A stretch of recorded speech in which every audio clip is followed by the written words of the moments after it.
અમદાવાદની અંદર ભગવાન જગન્નાથની રથયાત્રાને લઈ અને તૈયારીઓની શરૂ કરી દેવામાં આવી છે। તૈયારીઓ તેજ કરી દેવામાં આવી છે। અમદાવાદની અંદર જગન્નાથજીની રથયાત્રાનું આયોજન થશે, જેમાં સરસપુર ખાતે રથ સર્કલને કલર કામ કરવામાં આવી રહ્યું છે। ત્યારે અલગ અલગ રંગોથી સર્કલને શણગારવામાં પણ આવ્યું હોય તેવા દ્રશ્યો તમે સ્ક્રીન પર પણ જોઈ શકો છો। કલર કામ કરતા કારીગરો પણ અહીં સ્પષ્ટપણે દેખાઈ રહ્યા છે અને તેમાં પણ ઉત્સાહ જોવામાં મળી રહ્યો છે। જગન્નાથજીની રથયાત્રા 147મી છે આ વખતે, અને તેને લઈ અને તૈયારીઓને આખરી ઓપ આપવામાં આવી રહ્યો છે। સરસપુર ખાતે રથ અને સર્કલને કલર કામ થઈ રહ્યું છે। ભગવાન જગન્નાથજીની 147મી રથયાત્રા થવાની છે અને આ રથયાત્રા છે તે તેના રૂટ ઉપર નીકળવાની છે। ત્યારે વર્ષોથી જે સરસપુરની અંદર જે રથ સર્કલ બનાવવામાં આવ્યું છે, જે આબેહૂબ જે રથ જે છે, જે ભગવાન જગન્નાથજીનો રથ છે જે નીકળવાનો હોય છે, તેને લઈને જે આબેહૂબ સર્કલ બનાવવામાં આવ્યું છે અને આ સર્કલ છે તેનું રંગરોગાનનું કામ જે છે તે પણ કરવામાં આવ્યું છે। જે પ્રમાણે ભગવાન જગન્નાથજીના જે રથની અંદર 3 મૂર્તિ, જે બળદેવજીની, સુભદ્રાજીની, જગન્નાથજીની જે મૂર્તિ જે બનાવવામાં આવે છે, ત્યારે આ લોકો લાખોની સંખ્યામાં લોકો જયારે અહીંયા આવવાના છે, ત્યારે આ જે સર્કલ છે તેનું પણ જે રંગરોગાન છે તે કરવામાં આવ્યું છે। અચ્છા, જે પ્રમાણે રંગરોગાન અત્યારે કરવામાં આવી રહ્યું છે અને ખાસ તો રથ જે છે આબેહૂબ રથ જેવો લાગી રહ્યો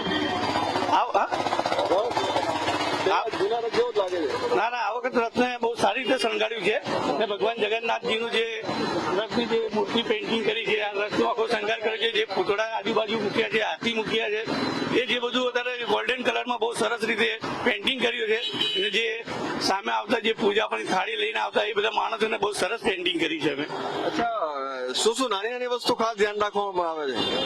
નાની વસ્તુ એટલે આમ લોકો જો કે જોઈને આકર્ષક થાય એ રીતને અમે જોઈને નાની મૂર્તિઓ જે સારું લાગે એ ટાઈપનું અમે પેઇન્ટિંગ કરી છે। માણસને બી સારું લાગે, લોકો આવતા જતા જોવે છે ને જય રણછોડ બોલતા જાય છે।